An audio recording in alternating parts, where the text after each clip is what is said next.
Greetings, I'm Tim Beck, and I'll be discussing Bill Gothard, the founder of the Institute of Basic Life Principles. Bill Gothard graduated from Reed College and was ordained under the authority of LaGrange Bible Church in Chicago. There in 1961, he approached street kids involved in gang activity and started a youth ministry. There he concluded, though, that if a ministry was going to be effective, it had to start by teaching the parents of the youth. This eventually morphed into the 32-hour seminar in basic youth conflicts when Wheaton College invited him to teach a course based on his work with the youth. Soon, though, his seminar attendance averaged between 10,000 and 20,000 youth and adults, and during the 1970s, his ministry reached the millions. His ministry taught universal and non-optional principles of life, and over time, his seminars expanded to include basic, advanced, men's, ministers, and homeschoolers. And additionally, he created a lot of instructional books, workbooks, audio and videotapes, and children's materials. The Institute developed a complete educational curriculum, and that was eventually called the Advanced Training Institute, also known as ATI, and helped foster the Quiverful movement. Some notable alumni of the ATI are the Duggar family, better known from their TV show 19 Kids and Counting.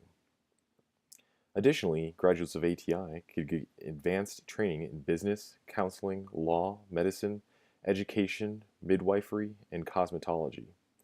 Furthermore, his organization created subsidiary organizations such as the Journey to the Heart and the Alert Academy.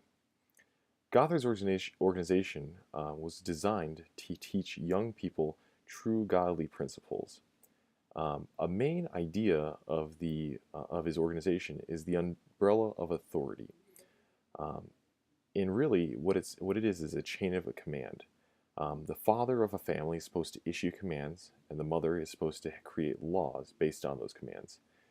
In 1974, John Carter, a professor of psychology at Rosemead Graduate School, wrote an article, "The Psychology of Gothard and Basic Youth Seminar." In it, he said there is no emphasis on human, peer, or interpersonal relationships as such.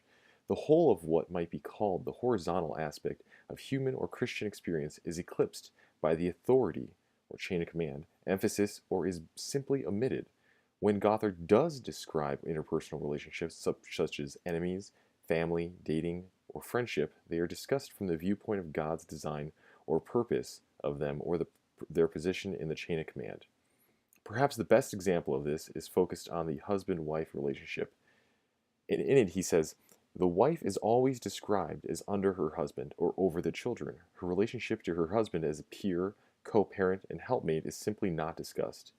A marriage relationship can hardly be adequate with only the authority dimension present."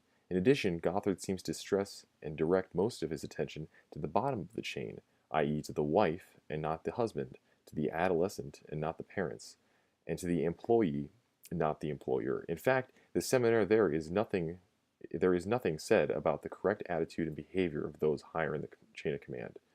Those on the bottom are to leave those higher up to God. And as the elders of Calvary Bible Church in Fort Worth wrote in an open letter to their congregation, it has been our observation that some have had their consciences unnecessarily bound, leading to either legalism or depression, while others, making Mr. Gothard's teaching a test of orthodoxy, have caused disunity in the body, and some have broken fellowship with the church altogether. Gothard's teaching has become a law unto itself, a kind of Gentile Talmud imposing extra-biblical authority over the consciences of God's people under the guise of biblical principles. In doing so, Mr. Gothard gives the distinct impression that the abundant, spiritually mature life can be acquired by following a complex but achievable recipe of behavioral disciplines that he alone has discovered and teaches. But this is a false hope which finds no support in the scriptures. And in 2014, Bill Gothard stepped down from his position as the president of the Institute in Basic Life Principles, the IBLP, over allegations of sexual abuse and impropriety and his handling of his brother's sexual impropriety. Despite this, the organization remains and continues to train families in the principles established by its founder. Thank you so much for your time. Thanks.